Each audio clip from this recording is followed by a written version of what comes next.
speakers, I will make very, very brief introductions only. So Dr. Çiğdem Özkan Aygün, our speaker, is a lecturer at Istanbul Technical University at the School of Humanities and Social Sciences and at the Department of Fine Arts. She has her PhD from the Post-Classical Archaeology program from University of Roma La Sapienza, and was able to obtain her PhD there thanks to a scholarship of the Italian Ministry of Foreign Affairs.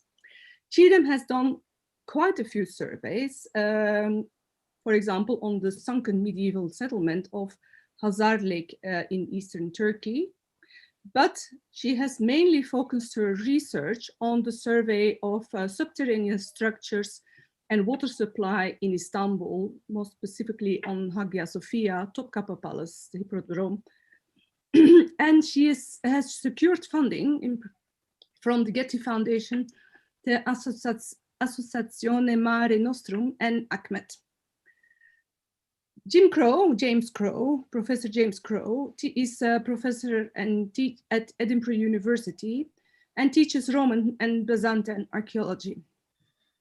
He too is a survey archaeologist and has led and participated in survey projects on the Black Sea and on Naxos, and from 1994 in the West Hinterland of Istanbul, where he surveyed and documented the Anastasial Wall and the water supply of Byzantine Constantinople. His most recent project on the cities, on Istanbul's water supply, combined engineering and archaeology to reconstruct the water supply of Byzantine Constantinople. However, nowadays, both speakers are co-investigators of the newly BIAA-led project, Water in Istanbul, Rising to the Challenge. It's an interdisciplinary project where archaeologists, hydraulic engineers, and social scientists work together, focusing on Byzantine, Ottoman, and present-day water management in Istanbul, and aiming at studying whether past practices can be of interest to today's water management challenges. Çiğdem will today talk about the results of her survey of the subterranean water-related structure underneath the Hagia Sophia and their relation to the water supply system. Afterwards, Jim will put her results in the wider framework of Istanbul water management structures and highlight related problems. So since we have a full program, without further ado, the word is yours, Çiğdem. Thank you for the introduction. Hi, everyone. So I'm sharing my screen now.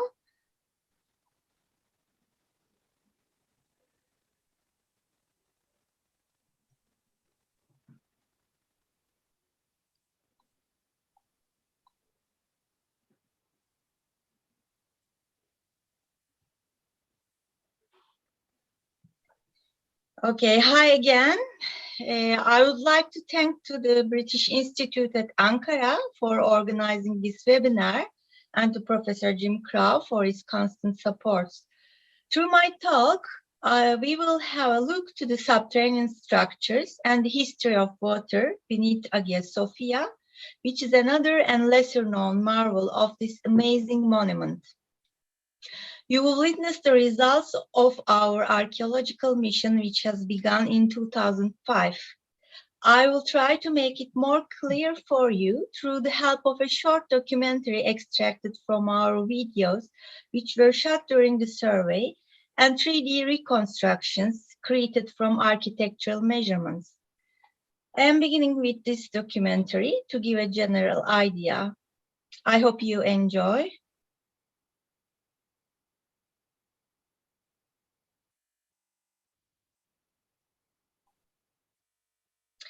As you can see from the scenes, the cavers, divers, and photographers were the members of the team. They were also professionals, mostly from disciplines of archaeology, architecture, and engineering.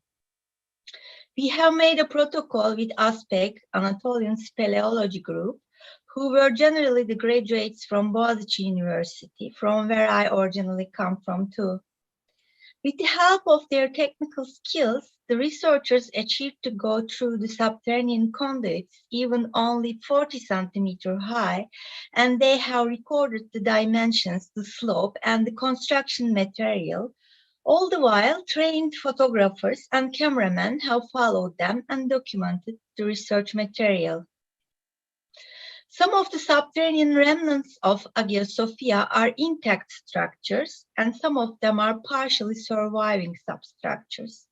But almost all of them were integrated into the water supply and drainage system of the Hagia Sophia at a certain point of their history. Conduits, wells, or cisterns, which were still full of water, are investigated through scuba technique and hookah system, which permit to dive at narrow shafts. Underwater and terrestrial remote operating vehicles were utilized for inaccessible areas. Our findings have proved that there exists a web of subterranean supply lines beneath Hagia Sophia. Now I want to begin with a very brief and broad view about the historical water supply of Istanbul. As we all know, the Roman Emperor Constantinus had founded a new imperial city at the site of Byzantium in the 4th century. He named the city Nea Roma as he took Rome as a model to build it. Although the location was perfect for its strategic advantages for controlling the sea trade and for defensive purposes, it was lacking sufficient freshwater resources, which were vital for an evolving settlement. So they had to build probably the most complicated water supply system in the ancient world in order to support the expansion of the city. The water is carried from outside the city walls through channels, tunnels, and aqueduct bridges. The system relied on the force of gravity. The water distribution in the city walls is more complicated. To balance the water pressure proper for the point of delivery and to measure the amount of water to be distributed are the main problems. Only a few of the structures of the Roman engineering survives in Istanbul, such as the Castellum Aquae. Recently, aqueduct channels follow the contours of the ground. The plan of the distribution path was shown in the well-known monograph by Professor Crow, Bardil, and Baylis in 2008. Here we see two different sources coming from different heights. Basically, the yellow one is here, the lower source from the Belgrade forest and other lower sources, and the blue lines, the higher source from Thrace. The route of the path is still open to discussion. Kate Ward suggested a new route for the lower source of the water supply in 2017. Ward's suggestion overlaps with our archaeological findings about the channels beneath Hagia Sophia, Hippodrome, and Topkapı Palace area. This is the ending of the longest Roman water supply line. This is also the beginning of our collaboration with Professor Crow. I must say that to be able to find the archaeological evidences of the above-mentioned system is becoming more and more difficult beneath a continuously changing metropolis, especially because of the destructive building campaigns. The remainings are perishing very fast. For that reason, another aim of us has been creating awareness about this less known and scarcely noticed part of archaeological heritage. Besides the academic publications, we have published at the magazines like National Geographic and shot documentary films for Turkish radio, television, and others, which are on air since 2010. The last documentary about Hagia Sophia, Révélation monumentale Sainte-Sophie, has been shot by a French film company in previous September, included scenes and interviews about our surveys. In this section, I would like to talk about the part of our surveys related with Hagia Sophia. As you can understand from the objectives, there are various outcomes of this research. Apart from the findings related to the history of architecture of the monument, the most striking result has been revealing the strategic position of Hagia Sophia in the water supply of the historical settlement. We also had opportunity to measure the level of the main rock in different locations through the help of the wells that we have entered in, which is crucial to understand the seismic behavior of the structure. We also analyzed the samples of rock and water that I will mention in the following slides. This is a general plan of our findings beneath Hagia Sophia, comprising the wells, water channels, and the other subterranean structures like A1, E1, E2, and K, showing the wells, that I will discuss in more details now. Although the subject has the background that I will present now, it has been extremely exciting to have the chance of revealing still unknown aspects of this wonderful structure, which has been well studied by the scholars since more than a century. The background of our study goes till the legends about the waters below Hagia Sophia from the notes of the travelers, ambassadors, and pilgrims in the late Byzantine and Ottoman era. They mention about a great cistern beneath Hagia Sophia. Like you see here, Stephen of Novgorod from 14th century Russian pilgrim says many fountains with sweet water beneath the floor, or Clavijo from 15th century Spanish embassy. In this temple, there was a large underground cistern that contained a lot of water. It was such big that the legend said that 100 triaries could sail in it. Zosimos, pilgrim from 15th century, under Hagia Sophia there are 7 wells and 1 lake. Cristoforo Buondelmonti, 15th century Italian traveler and priest, from the ground floor till the bottom of the foundations is a cistern that contained very clear water. Pero Tafur, Spanish traveler, 15th century, great cistern could contain 3,000 boats. And Jose Moreno in 18th century says it is possible to descend to the cistern by 30 steps.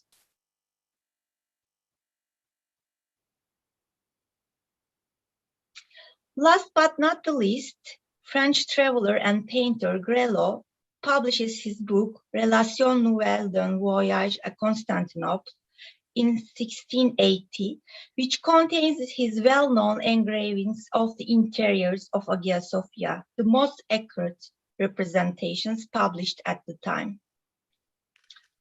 In this engraving, Grelot shows a well and writes, "There is a small round opening like that of a well.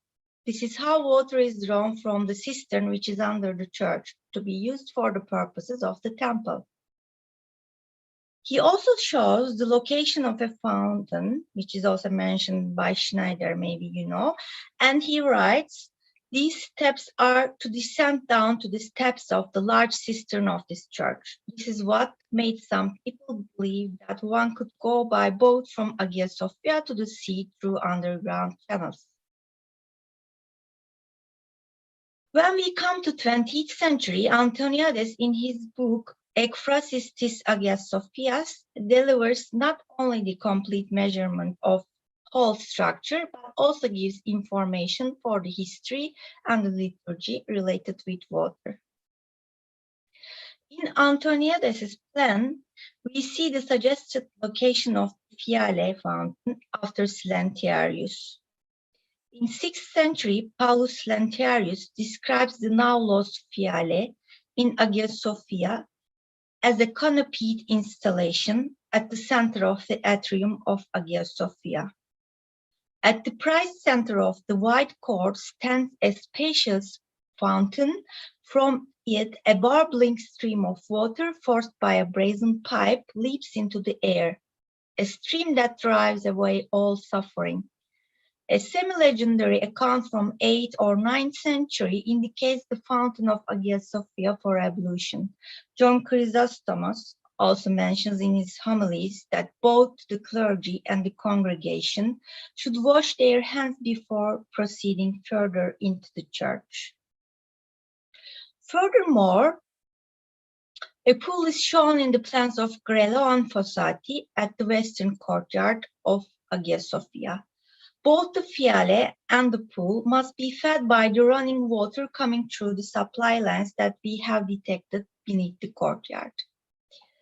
Again, in his plan, Antoniades shows the location of the Dexameni cistern after Grelo and Fossati. According to Grelo, it is a large basin in which the officers wash their linens and clothes. German archaeologist and Byzantinist Schneider excavates architectural fragments of pre-Justinianic church in 1935 and 36. In his book of 1941, he brings to light the facets of Theodosius Hagia Sophia and some of the substructures in the atrium. The channels that he indicates corresponds with two of the main channels that we have studied. Architect William Emerson, together with Robert van Nuys, publishes Hagia Sophia, Istanbul, preliminary report of a recent examination of the structure in 1943. They give the first published plan of the substructures under the inner narthex. American architect Van Nuys recorded not only the architecture of the visible Hagia Sophia, but also some of the subterranean structures. Now let's have a look at the phases of Hagia Sophia. Maybe you all know that I will mention in the rest of my talk. The first church, Megale Ecclesia or Great Church, is finished at the time of Constantius II at 4th century, and it was partially burnt down. And at the time of Theodosius II, the second church in the 5th century, beginning of the 5th century, was finished. Burning also during the Nika riot in 6th century, 532, and the third church, Justinianic church, and the current one, of course, is built. Main dome collapsed in 558, 20 years later during earthquakes, and reconstructed in 4 years. And this is the dome still existing. We can see here the simulations of those phases, thanks to Byzantium 1200. First two structures are believed to be basilicas with flat timber roof, whereas Justinian's Hagia Sophia had been built as a domed basilica. The only systematic excavation in the atrium, which was carried by Schneider, has revealed the clues for the remainings of Hagia Sophia in 5th century. The excavation in the atrium indicated that the foundations of the church were not destroyed, but simply covered over in Justinian's building campaign. Spolia and in situ findings that we have documented in the subterranean channels are new evidences belonging to the earlier Hagia Sophias. Now I want to show you some details from our findings and their relevance to the descriptions in the literature that I have explained. I will begin with the wells, which show us the subterranean water capacity of the structure. The first well is located 10.5 meters south of the northwest pier. You can see it on the plan. As I mentioned before, Grelo in 17th century thinks that this is the well which opens into the grand cistern under Hagia Sophia. This well is also mentioned by Antoniades in 1907 in his Ekphrasis. The earliest records about it comes from 15th century by Buondelmonti.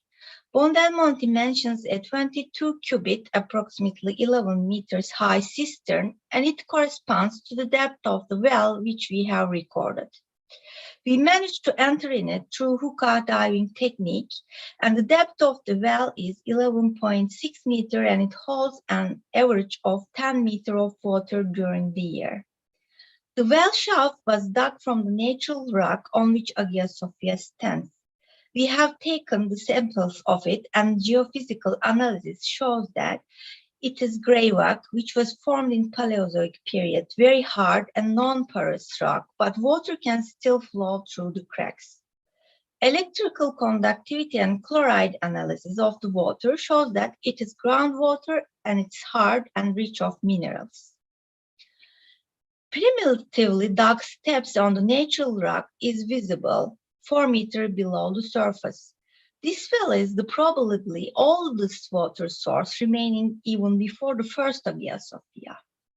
Evliya Çelebi in 17th century travelogue mentions that the water of this well heals the heart diseases. Folklorist Mehmet Halit Bayrı writes that the marble urns, which are brought from Pergamon by Murat Church in 16th century, were being filled with the water from this well to drink from it. The natural rock stands 2.38 meters below the present floor. The level of the natural rock is a very precious information that we obtain from the inspection of the wells, as I said. We know that Hagia Sophia does not stand on a homogeneous level of natural rock. To know the levels of it, especially where the main piers are placed, gives us the crucial information for the seismical behavior of the structure. Here you see the bottom of this well, a metal canteen from First World War, glass flask, and remains of a glass lamp. They are all in the mud. The second well, here you see it, is located in the southwest of the building, close to the Ottoman marble urn. It has not been possible to enter those wells with scuba tubes, and the hookah technique, as you see here, is used, leaving the source of the air on the surface.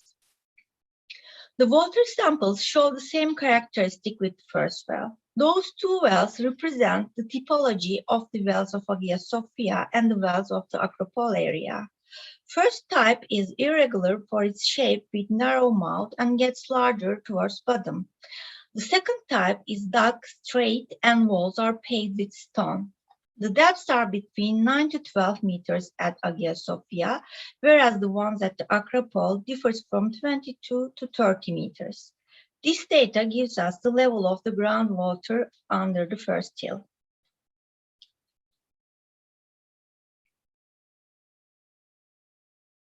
The third well is in the northern courtyard on the west of the northwest outer buttress and on the same axis with first two wells mentioned before.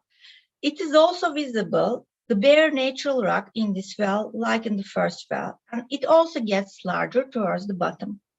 It has 10.5 meters of depth and has 3.4 meters of water in it. It has been explored through caving techniques as the water level was low for diving. It is also interesting to note that the so-called weeping column, which is always wet, stands on the same axis with those three wells I have mentioned. This can be another indicator of the groundwater under the western axis of the structure. The fourth well had been also explored through caving methods in the southern courtyard, where the tombs of the Ottoman sultans are situated. It takes place in the southeast of the baptistry, converted to the tomb of Sultan Mustafa I and Ibrahim. It has 9.25 meters of depth.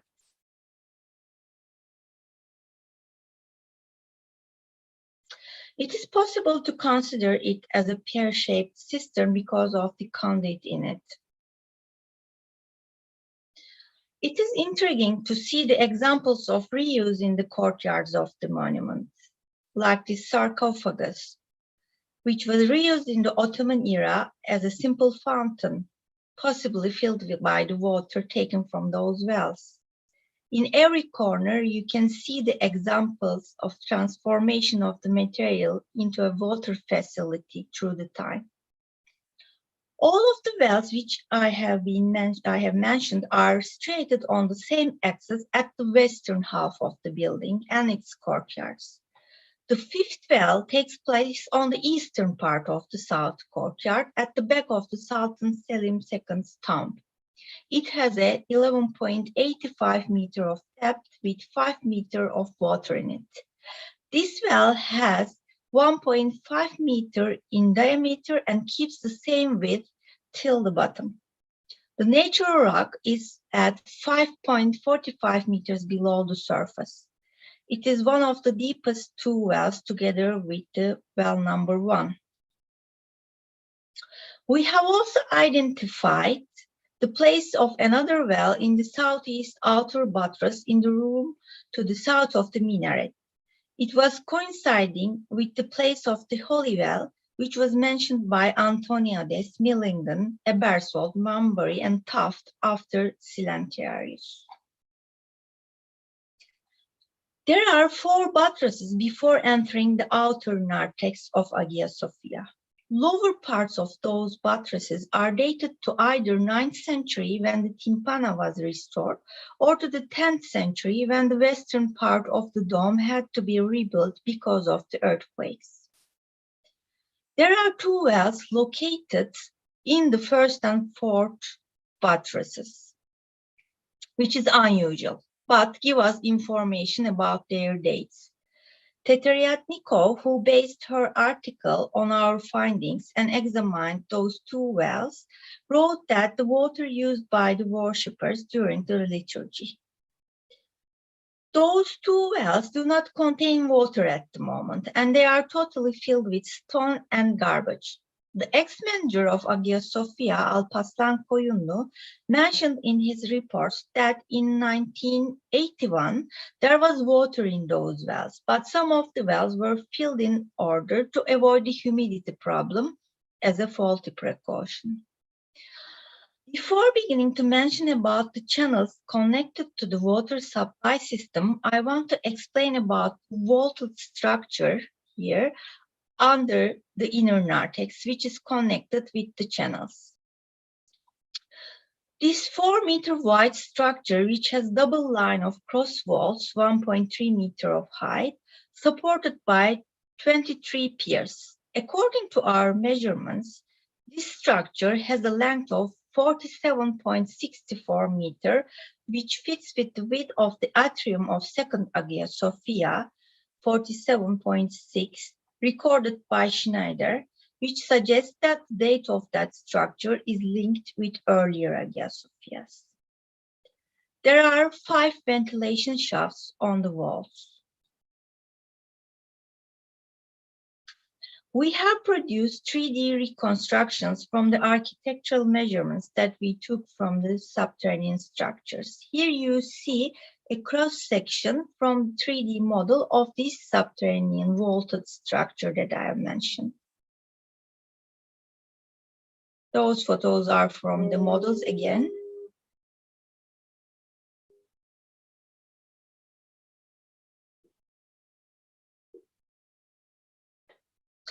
Although being all covered with hydraulic mortar, it's difficult to decide if this was a cistern because of its regular 1.2 meter high channel connections on its north and south. Total length of the channels that we have measured exceeded 1 kilometer beneath Hagia Sophia. This photo shows one of the 2 parallel galleries passing under the western courtyard. Shown as H2, H4 and L1, L2 on our plan, they were carrying the terracotta pipeline of 22 centimeters diameter and late Ottoman iron pipe. L2, L1, parallel to the prior line, carries the water from lower sources of the main supply. Pipes from different periods give us information about the history of technology. We have also calculated amount and flow rate of the water with the help of the intersection measurements of those pipes. This is the highest gallery with 1.7 meter of height, G6, G7 at my plan, without any pipes in it. It may possibly be a subterranean passage. The galleries under Hagia Sophia are not only for water supply, but also functions for the drainage of the excess water. The blocked and damaged galleries causes humidity problem. Two of the channels were arriving below the marble urns. The urns were transported from Pergamon in 16th century and had been used for drainage. Those channels had been used for drainage from those urns. Numerous spolia are found in the channels. According to the information that I received from Professor Alessandra Guiglia, this motif is a unique one and can possibly be dated to early 5th century. This is a fragment of Sima originally standing upon the epistyle of the Theodosian atrium. It is ornamented with a sequence of palmettes enclosed within arch frames.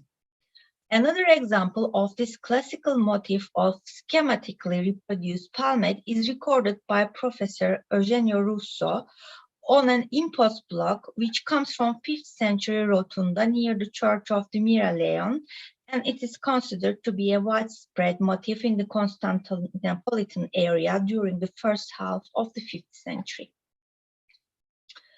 This is a fragment of marble architectural element with the well-drilled leaves on the meandering branch, forming a border frieze around an octagonal medallion. Its reverse is reused as a floor slab on the southwest porch of Hagia Sophia. With the help of our survey, the unknown subterranean rooms and substructures were found and documented, which could possibly be dated to the earlier phases of the building. They were all integrated with the channels in a later phase. This substructure can be attributed to the vaulted substructures to carry the atrium. Those had been supporting the ground level, which is sharply drawing towards the west.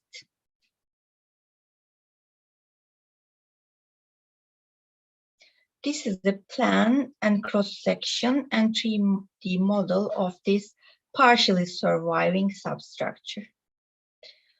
Now I want to talk about the northern courtyard and our findings about the Hippogeum. It was possible to enter from the east end of the central chamber of Hippogeum. You see the plan of it here and its place in the northern courtyard. It is located between northwest and the northeast outer buttresses. We can see later interventions from its west, from its south, sorry, this north here and south is here on the plan.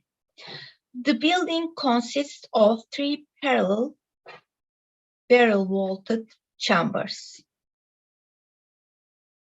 This is an orthographic view from the 3D models of Hippogeum that we have produced. The door which led to the central chamber had white marble lintel and molded gems. The floor level is raised more than 1.5 meters because of the accumulated mud. The door leads to a long, almost rectangular chamber that has a maximum width of 2.45 meters and it's about 9 meters long. It's not a regular building. This is the cross-section of 3D modeling that we have produced. You can also see the marble slabs in the chambers.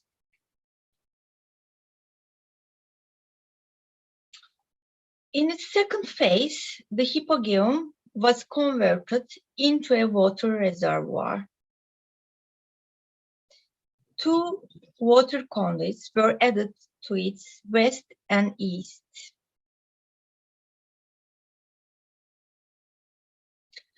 We should better recall Socrates' Scholasticus statement that Hagia Sophia and Hagia Irene were enclosed by a single wall. The two churches were connected to each other from the beginning, spatially and liturgically, and the north courtyard was the common space between them. In order to understand the phases of Hippogeum, we need to go into the details of archaeological background of the north courtyard. You can find those details in our forthcoming article with Ioanna Arvanitidou and Emma Gunari from Aristotle University of Thessaloniki. We have also conducted archaeological surveys about water structures in the vicinity of Hagia Sophia, such as Hippodrome, you see here the Sphendon cistern, and Topkapı. Those are great channels beneath Topkapı. A cistern beneath Harem.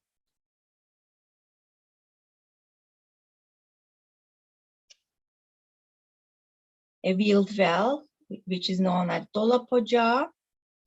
We are aiming to continue our surveys and look to the connections between those structures and reveal the evolution of water engineering through the time.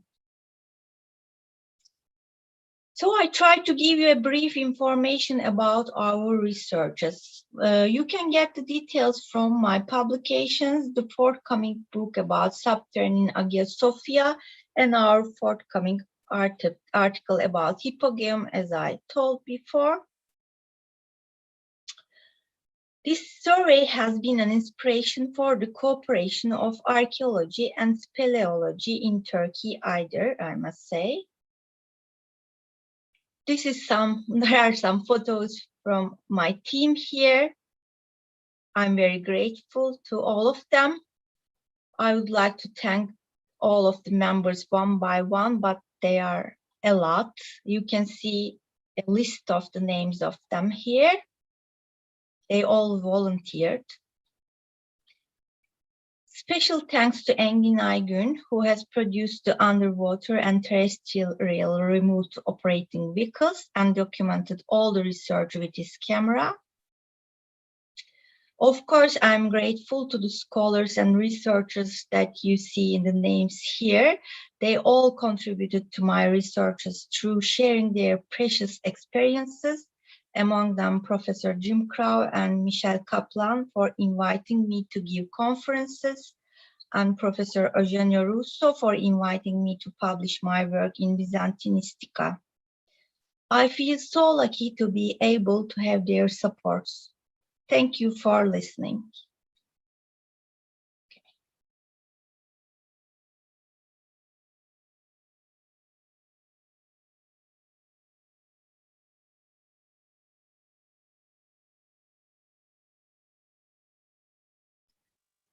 Çiğdem, can you stop sharing? Okay. Yes, I stopped. All right, thank you very much. Then Jim will now take over.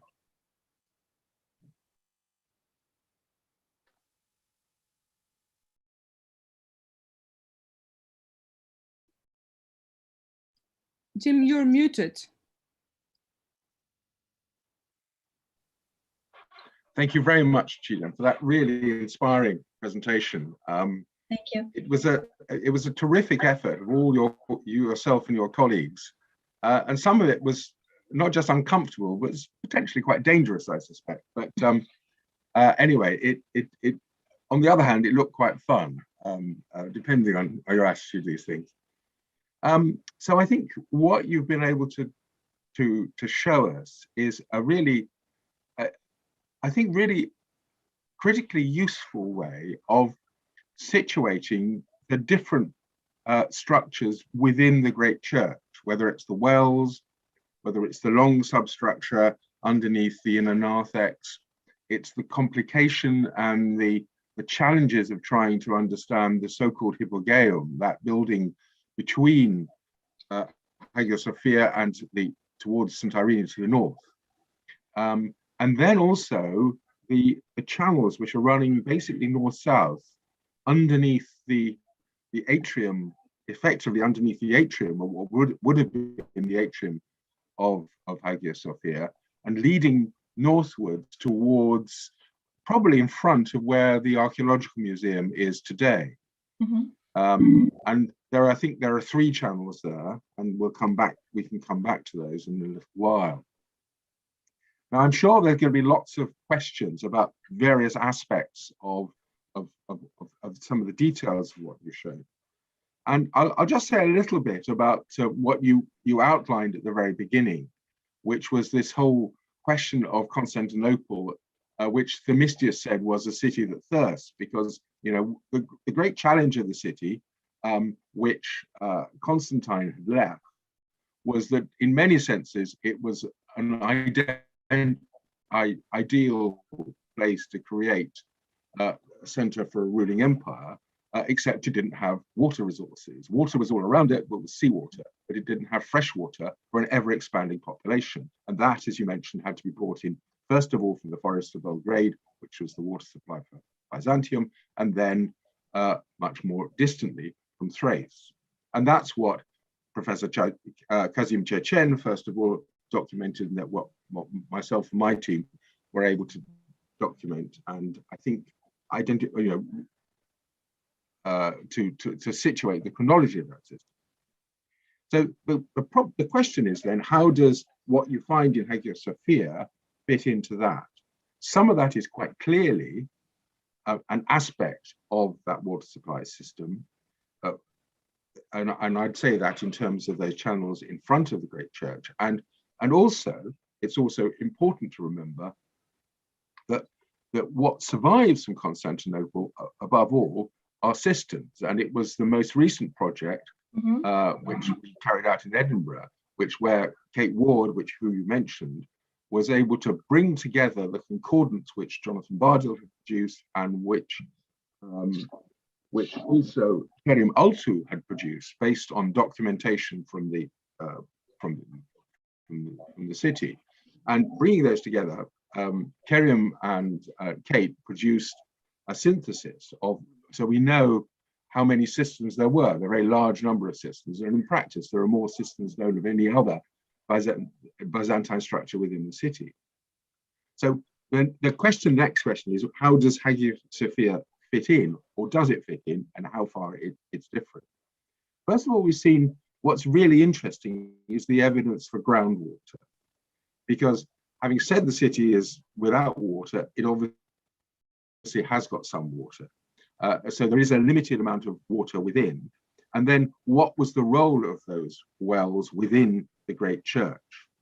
And you've mentioned the fact that Brelo was able to, the tradition was there, they were sustained, they were maintained through time. And they, in fact, their presence was what started these stories, these myths about the great system underneath the whole of the church. And yet at the same time, that seems to actually recall the Yerebatansaray, the basilica system, which is just over the road. And so there's a confusion. And I think generally it's admitted that most of those, the vast system is the Yerebatansaray, whereas Hagia Sophia has water, but a different sort. And I think it was very interesting what you said about Buondelmonti, Franciscan monk who came, and he was a great recorder, right? He documented so much, both in Constantinople and also throughout the Aegean. He got the figures right, which is very reassuring. So I suppose my first question is the well. The wells are really interesting, but how do you, maybe this is a question we should expand, and others might want to raise, what was the role of the wells? Do we know of any role of the wells in terms of some of the liturgical descriptions relating to the church? I mean, are there any Byzantine descriptions which document the wells, or is the documentation of the wells entirely from travelers and from later sources? It seems to be that. So that's that. I mean, I never saw directly referring to the wells Of course, about water, there are mentions, especially in Silentiarius. But referring to the wells, I did not see such a source for early sources. And I think I suspect you're right. I mean, but it's a very interesting that there are these wells, and they're clearly well maintained and well kept, and yet they have some sort of role, but it's not a role which comes through in terms of documents.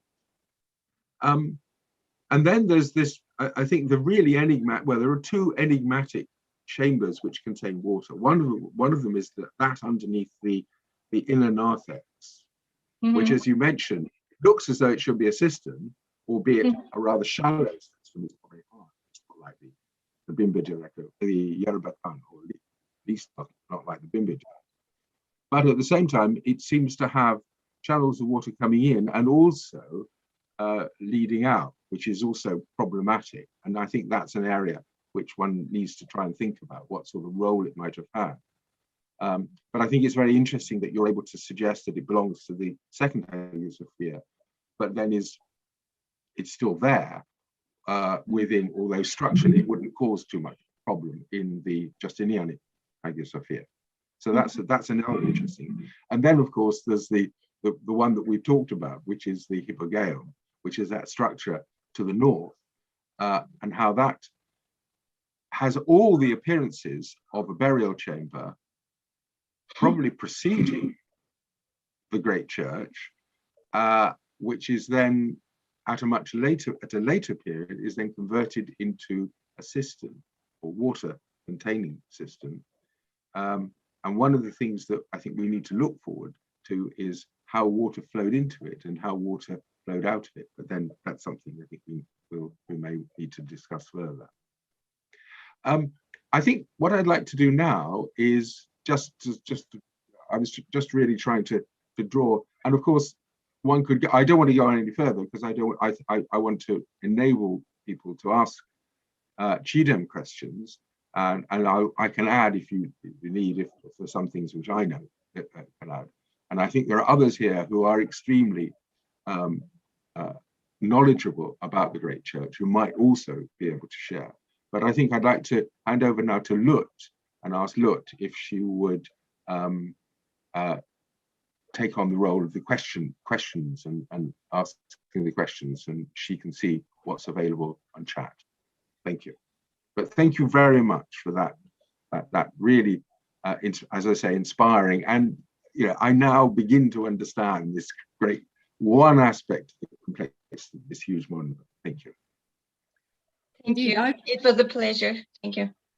Indeed, I too would also like to really thank you for a fantastic lecture. And I've been looking at the chat a little bit, and there are woes and fantastic. So thanks a lot. I mean, it's a spectacular material, and I am sure that there are lots and lots of questions. I can also see that somebody has a hand raised, but because we are still almost 400 people, can I please ask you to write your question into the Q&A, and we will answer it then. So we can't let individual attendees ask questions directly to the speakers. So let me start then by reading some of the questions that we have already. And please, if you have more, please add your question to the Q&A. Lorraine Clay asks, had the wells been forgotten or have they been continuously used? Are they still being used? Yes. No, they are not being used now. No. But they were always known. They were never forgotten, or. Oh, I'm not sure about the Republican era. In the Ottoman time, it's for sure because they were located in the south courtyard, some of them, and it's very logical that they have used them. And also we are sure that they have used the one that I showed because it's in the engravings of Grelo, as I told, and in the travelogue of Evliya Çelebi and other mentions. There are lots of mentions about this well. So we can be sure that it was being used in the Ottoman era. But in the Republican era or nowadays, they are totally forgotten, they seem. Actually, after my works, I have seen that they have placed an information about the wells. I don't know where it is now, but they have been remembered, I think. But they are not being used. All right, thank you very much. Tuğba Tanyeri Erdemir asks, does the fountain of Mahmud I receive its water from the subterranean systems? Were you able to see if its connection to the water system?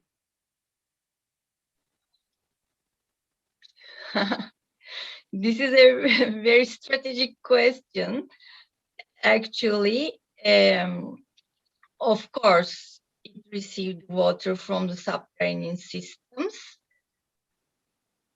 But this is the thing that we are working on, to find the connections in the water system, because it's distracted in many points. So we have to continue our researches and sign every bit of them on the maps and try to find a logical conclusion. But of course, it's not in front of us because they have been distracted a lot. And a totally different question, but one that is not, I think, unexpected, and Jim also touched on it already. Yu Swan Chang, and I apologize for probably mispronouncing your name, asks, how did you do the risk assessment to ensure that the structure is steady enough for people to get in? And I think that maybe the Hagia Sophia itself is not so much a problem as many of the channels underneath it. So, yeah. Yeah, we have used rows, as I explained actually. We have the rows for underwater and terrain rows, ROVs, remote operated vehicles. And we send them prior than penetrating into those places. All right, so an assessment before your team entered. So, all right. Gupse Kobas asks, I can see Ottoman pipes next to the terracotta Roman pipes. I'm pretty sure the Ottomans did record how they restored the Hagia Sophia. Did you encounter any archives belonging to the Ottomans? And I suppose archives mentioning also the water management related structures. Actually, they are not much recorded, even in the Mimar Sinan accounts. He has a very precious account book, but he doesn't explain how I'm sure that he has made the restorations in those subterranean channels and the supply lines, but he did not record about them. So actually, of course, there are some maps that we are studying on them, but about restoration, we don't have any records, I'm afraid. Okay. David Koch asked, what was the level of active maintenance of the water system in the Byzantine period? Is there any reference to that? It's something we would all like to know, I think. Level of active maintenance. I couldn't understand this actually. Can you explain? Perhaps I can answer that one. We have a few references in chronicles and historical sources to emperors restoring the system overall, but we have nothing very specific. Perhaps the most detailed piece of evidence can be inferred from a recent study of the material that builds up in some of the channels quite a long way outside of the city. And the geologists who are studying that suggested that those channels had been maintained open, had been cleared of the deposits up until the last 30 years, because all they found was 30 years. And by working it through, we can suggest that those deposits probably date from the 12th century. So that implies that the whole system was properly maintained. But unfortunately, we have only one reference which talks about the men whose responsibility it was to do this. We have much better references in the Ottoman period of individuals called su yolcular, but those do appear. But for the Byzantine period, unfortunately, only the one occasion. It's one of the challenges and slight frustrations of dealing with the city, but clearly it was dealt with. Not, at certain periods, but not all. Okay, then a question from YouTube. Adriana Gaspar asked, I'm curious about the ceramics found in those wells. Can you elaborate? Actually, as this is a survey, we did not have any chance to take those potteries out. Only thing we could do was measuring in situ and taking the photos of them. In one case, I have seen the Gaza amphora in the well that I have mentioned in well or pear-shaped cistern in the south courtyard. So it was amalgamated to the walls of it. So it can be a quite good indicator for, of course, between 5th and 7th centuries. But other than this, I cannot give a very elaborate dating about those potteries actually. And also because they are very undefinable small pieces. But this one, the Gaza amphora, I'm sure because of its handle shape and the mouth shape. So I can say this. Okay, and then we have two questions which are related to the connections of the Hagia Sophia to other structures.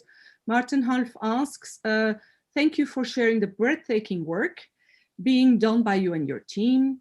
Have you found any indication that the structures underneath the Hagia Sophia played a role in the water supply for the Great Palace? And Steve Grow asks, was the Basilica cistern connected to Hagia Sophia cistern systems? A moment, being done here, have you found any indications that the structures underneath Hagia Sophia played a role in the water supply for the Great Palace? No. No, and I'm not saying no for we didn't find any indication. I'm saying no because it's not in the same route of the supply line going to the Great Palace. Of course, the source is coming probably underneath Mese, or we are not sure. Of course, the paths. This is another question that Jim Crow is working on it actually. So Hagia Sophia is not directly on the route to Great Palace, of course. Hagia Sophia, especially the channels that we have found on the underneath the western courtyard, those are the main channels of water supply. It is supplying the skirts of the first hill, descending down. So it's going towards the skirts of the first hill. Okay, and then what kinds of 3D imaging techniques? You read this one? Or no, what? I read the one below there. Was the Basilica cistern connected to the Hagia Sophia cistern system? Basilica. Yeah, of course. I'll just of make, course. Yeah. Uh-huh. I think basically the Basilica cistern was supplied by the Forest of Belgrade water. We know that from a source which states that. And that helps us to understand the different levels within the city. But in terms of the channels which will have flowed towards Hagia Sophia and then potentially will have provided water that could be used for the Acropolis or the first hill, or now Topkapı, that's a separate channel to the one that would have gone into the Basilica system. And the Basilica system, I guess, would have been really there in part to provide water for the very populous area, which is below it to the north, down towards Sirkeci.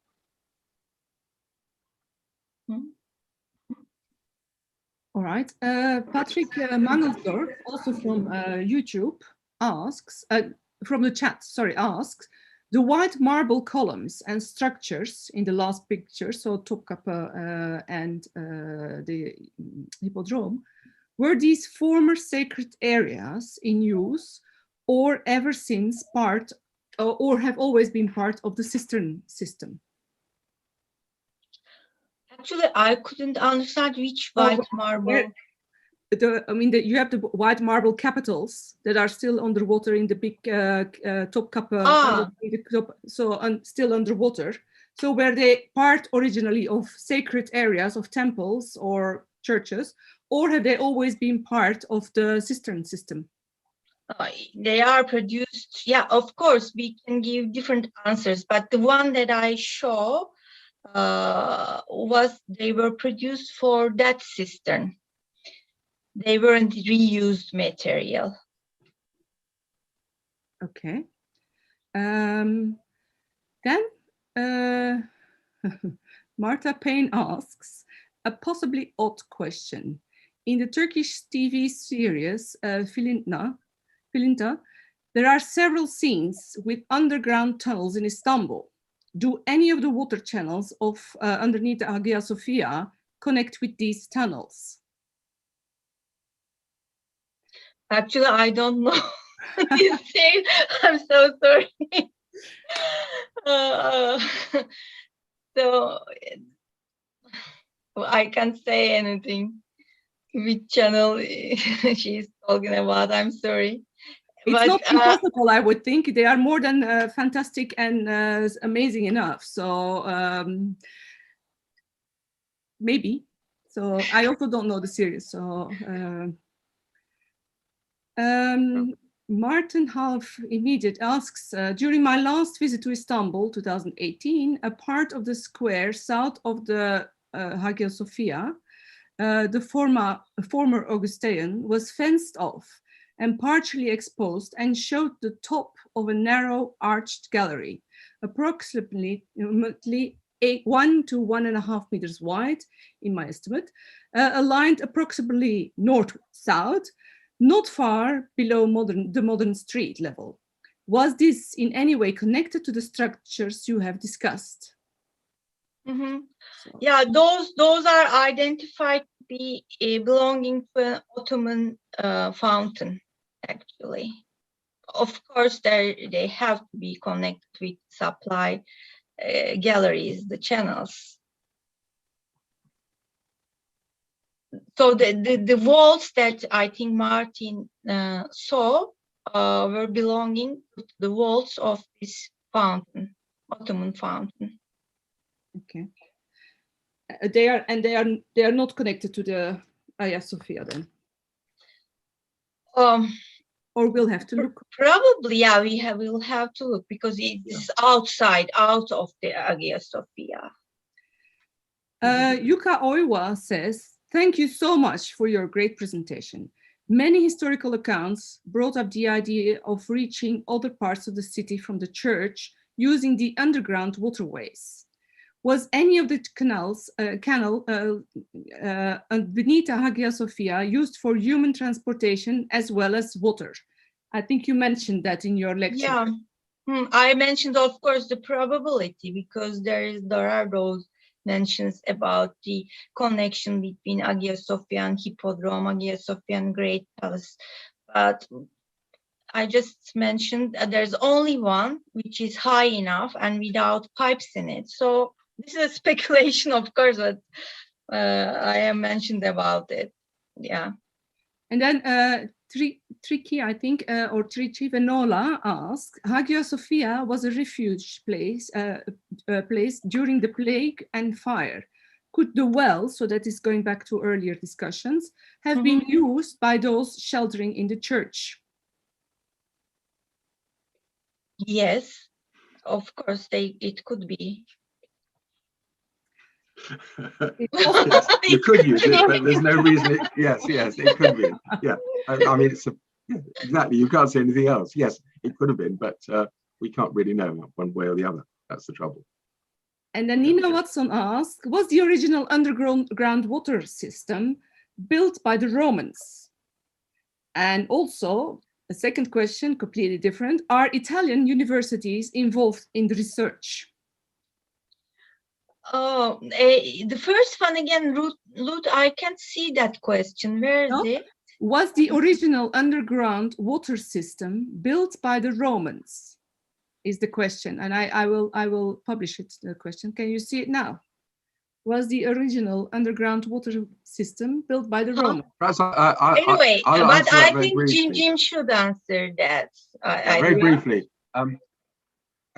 As far as we know, the original water supply of Byzantium was provided by the Emperor Hadrian. This is only known from a later source. It's not known from inscriptions as we know from other cities, but there's no reason to doubt it. So we have a Hadrianic system for Byzantium itself, but that was inadequate to supply the expanding and higher level city of Constantinople. So that's, yeah, so it started out by the Romans, but then you've got also the issue that the Byzantines themselves actually called themselves Romans. So, I mean, it really was always a Roman system, whether it was the Romans who started it or the Byzantines who continued it. Mm-hmm.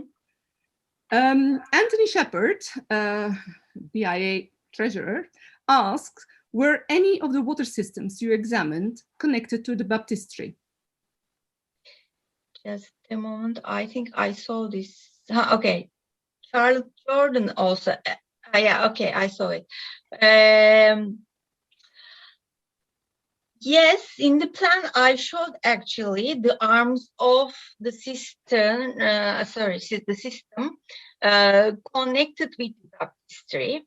But if you look at the levels, cross sections of the channels, I think they look like drainage channels more than supply channels, that they were connected with the baptistry that we have found.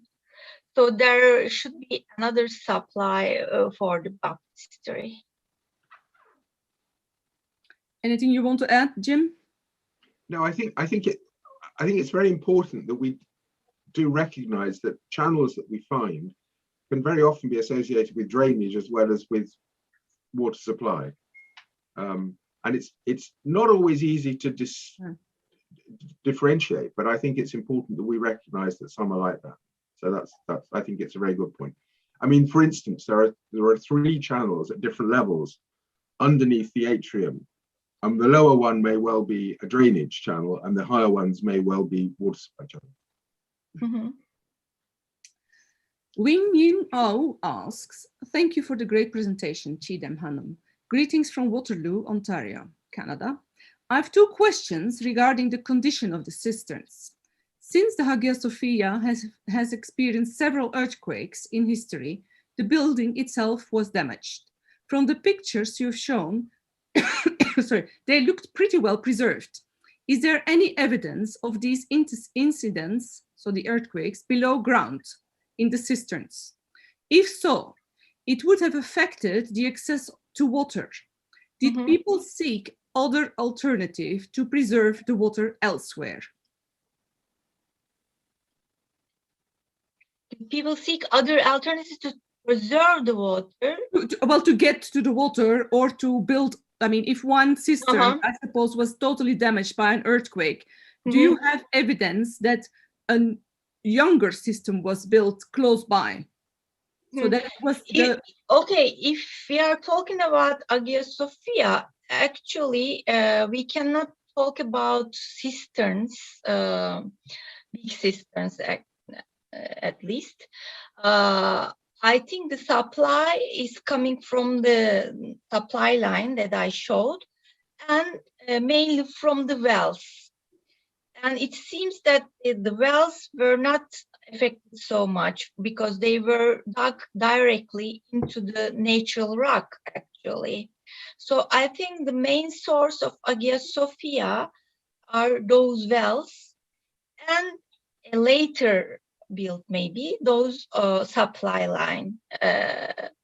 So the cistern, if we take Hippogeum, for example, as a converted cistern, or if we mention about this pear-shaped cistern, we don't see any actually earthquake signs in them. So I don't know if they have needed another source or not, but it was enough, those wells, I think, for the autonomy of Hagia Sophia, because this is a lot of water actually, and then those supply lines are added into it. Probably, of course, we have seen the cracks in the supply line. Of course, they have restored them, but wells, they seem they are not much affected by the earthquakes. So they did not need to seek another preservation for water, I think. Lilia Campana asks, thank you very much for this truly fascinating lecture. My question is, thinking of the few texts on hydraulic engineering from the past, like Vitruvius and Frontinus, have you found any correspondence between the construction techniques described in those texts and the archaeological evidence? Thank you. Okay, I was thinking about that actually for Hippogeum, because Vitruvius mentions about compartments in the system, in the cisterns, sorry, in some of the cisterns, mentions about the compartments. Of course, Hippogeum was not produced as a cistern, but I think it was convenient to be a cistern, also because it was divided into compartments. So they could organize the flow of the water.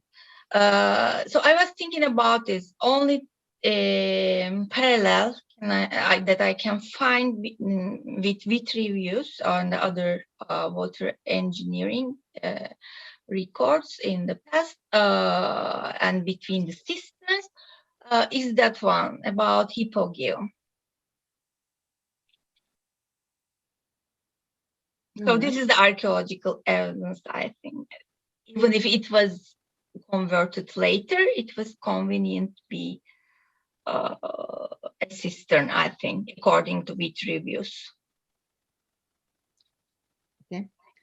Sonur Babayit Kara asks, were these wells connected to bigger water chambers? And how were they receiving their water, please? Okay, the wells, they are, by definition, actually, they take water, they take subterranean water. Groundwater, yes, groundwater, I should say, sorry. No. So, as I try to explain, the type of rock, gray rock, is very convenient to keep water in a, like a vessel, actually, because it doesn't let the water go out. And the measurements that I took, for example, from the first well, around 10 meters, is always recorded the same. For example, Antoniades records the same level of water 100 years ago, or Bondelmonti gives 11 meters of water. So I suspect that there was always this groundwater actually beneath Hagia Sophia, and it was a great source of water for it. continuing on the wells, they are fascinating. Alessandro Camis asked, were the wells there before the church? And if so, could they have had a role in the localization or in the location of the building? Yes, they could, I think. I believe some of them, as I told, like one in the northwest, especially the wells which are which look more primitive without any pavements in it, and as its location is really very interesting, I believe that they can belong prior to Hagia Sophia's, and of course it should be. It's very logical that it was a good point localized building, I think, when they were building the first one.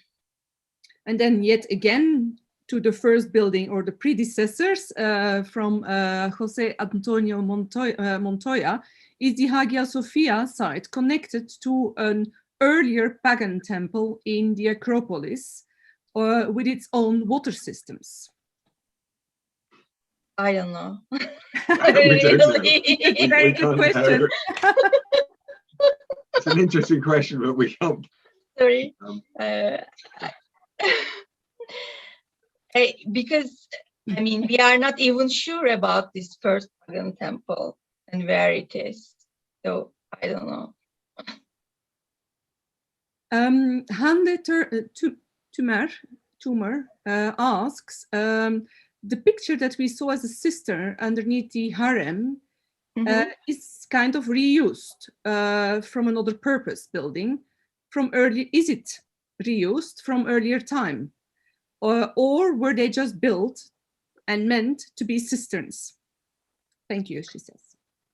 Yes, they are meant to be cistern because this is also the slope, and we know that the cisterns does not only function for preserving the water, but they also provide a convenient platform for the buildings to build over. So I'm sure that they were planned.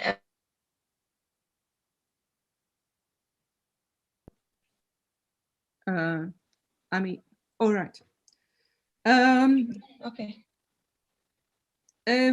Melanie Merer asks, and there are other people who asked similar questions before, what were the more interesting or the most fantastic finds and items that you found underneath the Hagia Sophia, and what did they reveal? So people ask, what's the most amazing finds? What were the most interesting finds? So let's put all of these questions together in this one.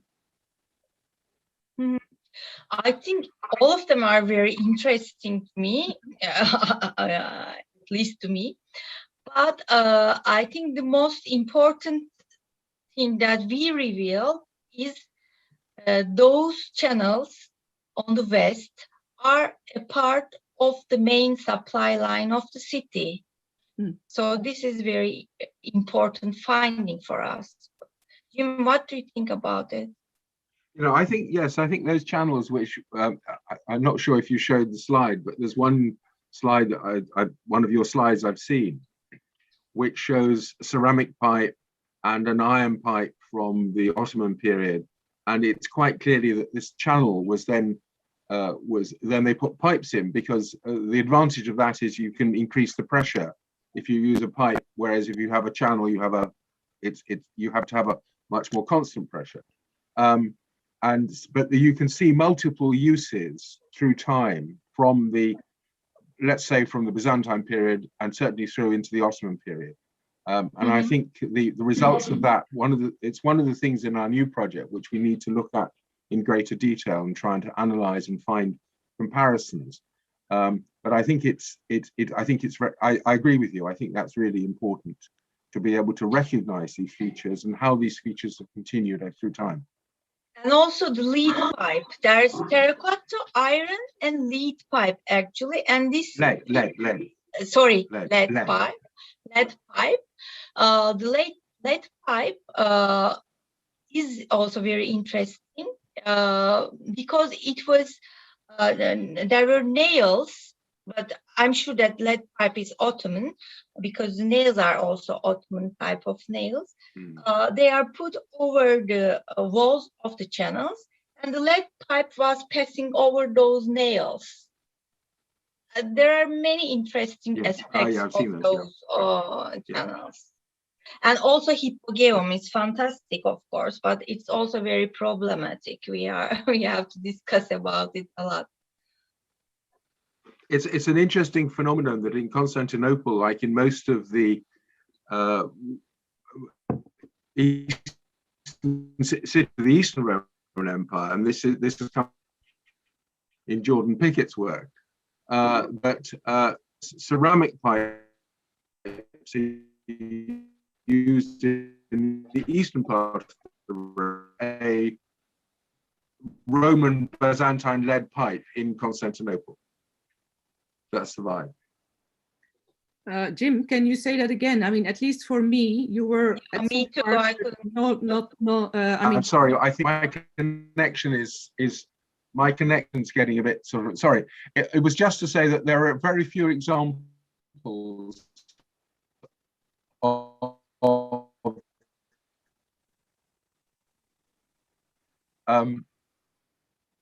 very few examples of terracotta. Very few examples of it's essentially ceramic pipe. Terracotta. No, very few examples of lead. Lots of examples of terracotta. Okay, I think we got the gist of it. So, sorry, talking about the west channels, were the channels in the west atrium connected to the Byzantine fiale fountain /fountain in the past? Where is this question? Here, I just anonymous attendee. Okay. Where are the channels in the west atrium? Where are the channels in the west atrium connected to Byzantine fiale in the past? This is a possibility. I just show the probable locations. Of course, there are descriptions of Silentiarius, but there are no plans of it, of course. So we know the probable place of it. It's at the center of the atrium. But where is the atrium actually? How big it is? Where is the center of the atrium? We know where is the atrium, but where is the center of the atrium? So we cannot be sure, but it's very probable that they were fed by those channels, of course. And then a question. Sorry. Yes, Jim. No, I mean, I was just going to say that, I mean, there are lots of mosaic representations of these structures with water flowing out of them. So it obviously there was water flow, there's no question. A question specifically for Jim. Where is the water entrance of the Basilica cistern located? By Sergio Fernandez. It's a very good question.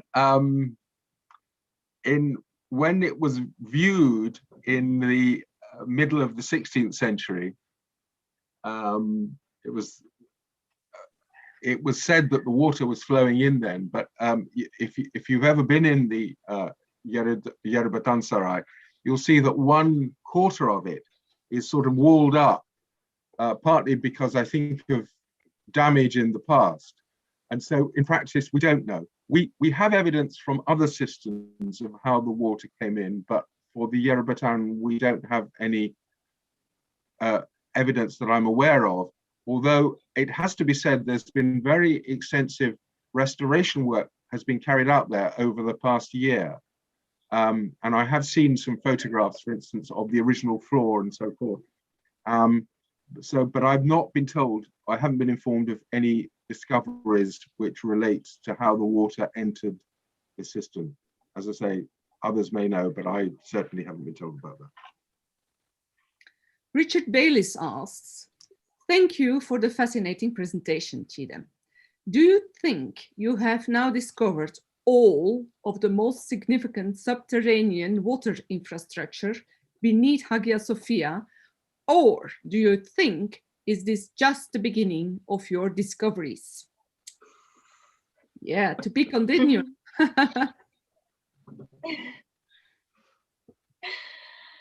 I believe that, yeah, we have discovered most significant part of them, at least I can say. Because also there were some GPR works in the nave, and I was suspecting if there was another channel going towards the east, for example, but they could not find it, and we have looked for it, and we did not see either. So I think the most significant part is the part that we have found on the west, actually. Okay. Hayriye Bilici asks, starting from the 6th until the 10th century, both Paul the Silentiary and the ecclesiastical works from Knight Figils mention the great baptistry on the north of Hagia Sophia. Based on your surveys, can you say any remnants or possible remnants that can be part of the great baptistry? Okay, actually, in our forthcoming article that I mentioned about Hippogeum, we have discussed about those sources and discussed the possibility, but of course there is this possibility. But if we are mentioning about Hippogeum, I don't believe that Hippogeum can be the main source of the baptistry. If there was a baptistry, there should be affluent water. And in the article, I have put many drawings, cross sections, the levels of the channels either. So it is not possible that it could be fed by those channels on the west because of the level. So the only source can be the L cistern. That I've showed a plan of it either. So this courtyard, northern courtyard, has to be studied very well, of course. And most of the information about for example, a possible upper structure comes from the excavation of Alparslan Koyunlu. We have also discussed about it. But yeah, if you put together the sources, the mentions about the great baptistry, there is, and the findings, also the findings of Alparslan Koyunlu, there is this possibility, we can say there is the possibility. But I must point out that Hippogeum, if we are referring to Hippogeum from the findings, this is not necessarily combined by baptistry as a water source. Okay, Richard Baylis again. You made a tantalizing observation, and I thought the same during your lecture, that the so-called weeping column is in line with the observed wells. Do you have a theory about what might be happening here to cause the column to be permanently wet? Mm-hmm. Because as I showed, 4 of the wells are almost in the same axis, and I thought that of course there has to be geological works carried out to see and to be sure about the groundwater there. But from those evidences, and when I look to the place of the weeping column, we can imagine that I also mentioned about the level of the natural rock. Actually, those piers are very close to the natural rock. So I thought as an organic material, those columns are made out of marble. So this fluid, the water, can run towards up and it can keep it wet, I thought, actually. Okay. I think we need a geologist, no? Oh, yeah. Gupse Kopas, again for Jim Crow, is the drainage really does the drainage release the draining water to the sea or elsewhere? And related to that, Sergio Fernandez de Marco, the tunnels and the cisterns under the church was conceived for water supply or for the draining of pluvial waters.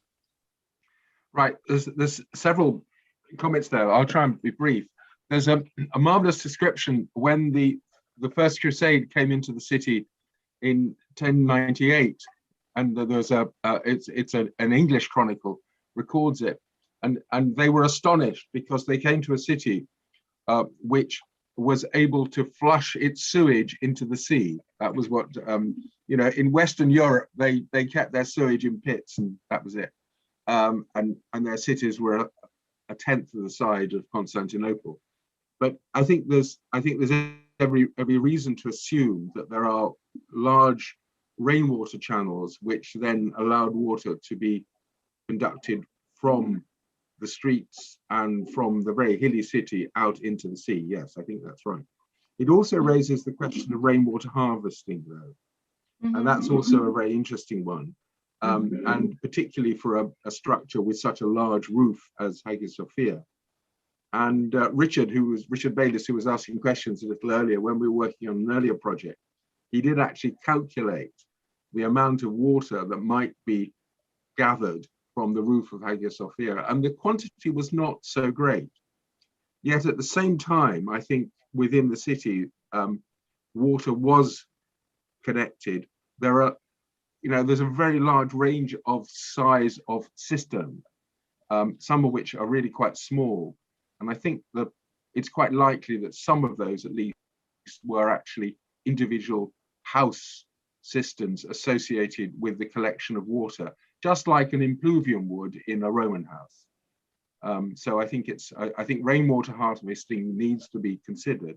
Not everything was delivered through channels, but in terms of the drainage systems, I think that would have been sent away. It's interesting for the drains. Çiğdem has documented a channel which seems to run on the north side of the Hippodrome, which is running towards the so-called cold cistern, which is in the Svendenet. But in the same way, there's also another channel, which you can see in the Museum of Islamic Art, which Kate Ward, who's an engineer, when we looked at it a few years ago, she thought that it was more likely to be a drainage channel rather than a water for delivering water around the city. So as I say, there are lots of different dimensions. About the drainage to the sea, I know that because, as I said, I'm coming from Boğaziçi University, and in the past, the cavers from the club of caving, they have tested the water beneath the harem area, actually, from those channels. They have tested with colored water, and they have seen that it was going towards the sea. I know this information from our elder brothers, let's say. People keep asking Çiğdem about how the wells were used. People ask whether it would be possible, suggest, for example, that the water was used to clean the floor of the church. Other people ask, and I'm really putting quite a lot of questions in one now. Other people ask whether the water in the wells was accessible, whether, for example, you could actually draw water from them with a bucket, or how was this water used? I think that you already said we don't know, but nevertheless, maybe you can give an overall response to all these suggestions. I don't think since it's drinkable water, the chance that they would use it to clean the church floor would be very small, I think, personally, but I'm sure that Çiğdem knows better than I do. I think it depends on the place of the well either. The ones which are in the nave or in the buttresses, they should be used for drinking, and we have tested that this is drinkable and mineral-rich water. So why should they waste it? But the ones in the southern courtyard, it's possible maybe they have used it for cleaning and the other purposes. Okay. I think we have to remember this whole tradition of ayazma, of holy springs around the city. Istanbul, Constantinople, is a city which doesn't have gushing water from natural sources. It has sort of little weeping bits of water from natural sources, and that's what they seem to reflect.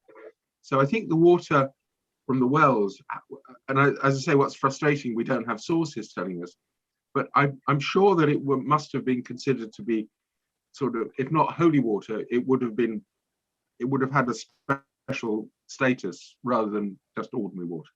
Mm-hmm. Okay. I mean, the more questions you answer, the more questions there are. Are you okay to still continue for a bit, or would you, because I can imagine that you're quite tired from answering endless questions, but if you are okay, let's continue a couple of minutes more and then we'll stop around 8:45. Is that all right? Okay. And Yeah, all right. that's okay. All right. Did Carola Di Paoli asks, did the Serefiyet Sarnıcı play a role in the water supply of Hagia Sophia and Topkapı Sarayı? I think it's right. The answer is Jim's, but I think as the Şerefiye Sarnıcı is high in the level, it must be connected with the higher source coming from Thrace or the higher sources. The Hagia Sophia and most part of the Topkapı Sarayı, not all of it, must be connected with the lower source. Yes. So this is the answer, I think. Yeah, I mean, I think what Çiğdem showed, she talked about the huge shaft within the Topkapı, which is the Dolap Ocağı, which is the Ottoman shaft to allow water to be brought up. But that seems to be connected to both the Ottoman and the Byzantine systems. So it's not a well, it's like a sort of artificial well, which you fill up from a lower source so that you can bring water up either by a water lifting device, like a water wheel, or some other system. And it's I think we know about it from the Ottoman period, but that seems to be the only way, or one of the only ways, to explain why. There's a certain irony that the area of the Topkapı, the whole area of the Topkapı Saray, which is a huge area, which was included by the sultans in the Acropolis, contains a very significant number of Byzantine monuments, but they're underground. And they weren't simply there to collect water from the rain, they will have been filled in some way. So these are some of the questions that our future project, we hope to try and come up with some answers for. Indeed, and Jim now also answered a further question from Nina Watson, who was asking whether the round cistern full of water at the end, whether you could comment on that. I think Jim just answered that question. Ute Verstegen asks whether in the past the openings of the wells were architecturally framed in a special way, or were they always simply closed with a slab? What kind of architectural frame? I couldn't understand. I mean, I suppose a substructure for a well so that people could dip a bucket in. Were they open and accessible? And if they were open and accessible, it's highly likely that there was some kind of structure around it, or to make sure that people wouldn't fall in, for example. I mean, I would think. Yeah, it's logical, and we have some. I have seen some examples of it, but not from my findings, of course. They were simply closed with a slab, but the mouth of the well is raised. There are the marble rings to raise the mouth, as we have seen in the southern courtyard, for example. Only the ones in the nave, on the north and south, I showed 2 wells. They don't have a raised mouth, but they are below the level of the surface. Okay. This is the architectural structure. I did not see other structures. Okay. Sonur Babayit Kara asks a very interesting question. Are there any similar studies of underground water systems as complex as the ones under and around Hagia Sophia that you benefited from to decode Hagia Sophia systems, please? I think it's going to be opposite, no? You are going to use Hagia Sophia. Yeah, I think, I did not see such a work before. And then Mustafa Tatbul refers also to the option of holy water and asks whether we're taken as holy water by the films to fill. So whether that's a possibility, I think we also answered that. Haluk Çetinkaya, Ottoman fountains outside Hagia Sophia had the pipes and the canal facing towards the side of the former atrium and connected to Hagia Sophia Maximi in southeast. Did you come across any tunnel or connection to the east? I thought I suspect a channel towards the east, but we did not find a channel like that. And also with GPR, they could not find it. Those are documented on Ottoman maps, aren't they? The channels to the east. Yeah. But this is outside of Hagia Sophia, not inside. Yeah.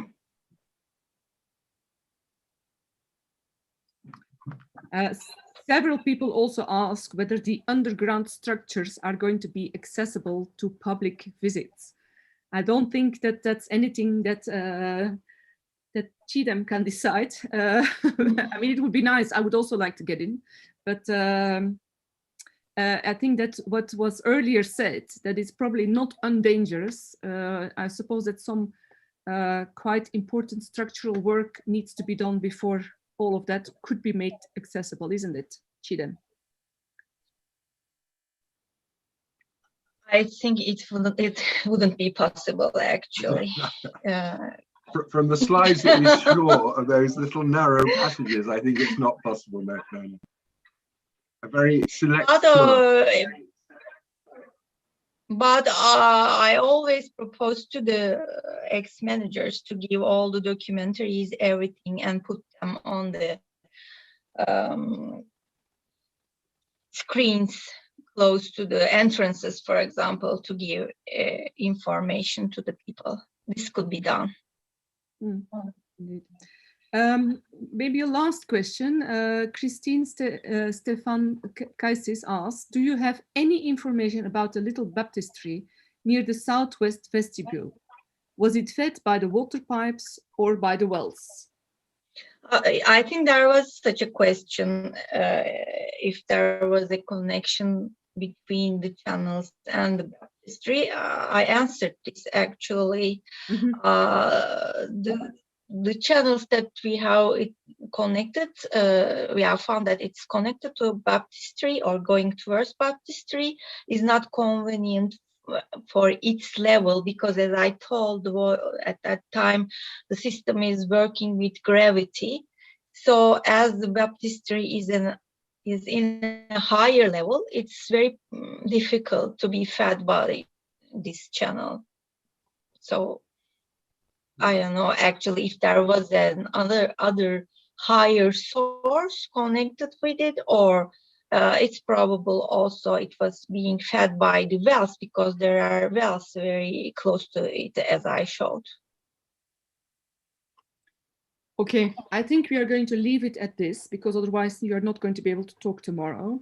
Thank you very much, both of you, Çiğdem, for a fantastic lecture on amazing material, and Jim for putting everything in context and answering questions. If there are still questions that you would really urgently like to ask to either of the speakers, please contact the BIAA and we will make sure that the speakers get your question. Mm-hmm. I will be happy to do that if there are more questions. Very good. Thank you very much, everybody, for coming and listening, and for many of you to stay till almost 9 o'clock. And next Tuesday, there is yet another lecture. I mean, there are quite a few coming up. And I do think that given the big interest for this lecture, that probably once we are a bit further with the project that we are going to start or have just started, that we should give an update, and hopefully there will be some of the questions that the speakers could say only we don't know yet, that will then be answered. Thank you very much. Have a nice evening, morning, day, afternoon, depending on where in the world you are. And thank you once again to the speakers. Bye-bye. Thank you, Çiğdem. Thank you, everybody. Thank you. Okay. Okay. Bye-bye. Bye-bye. Bye-bye.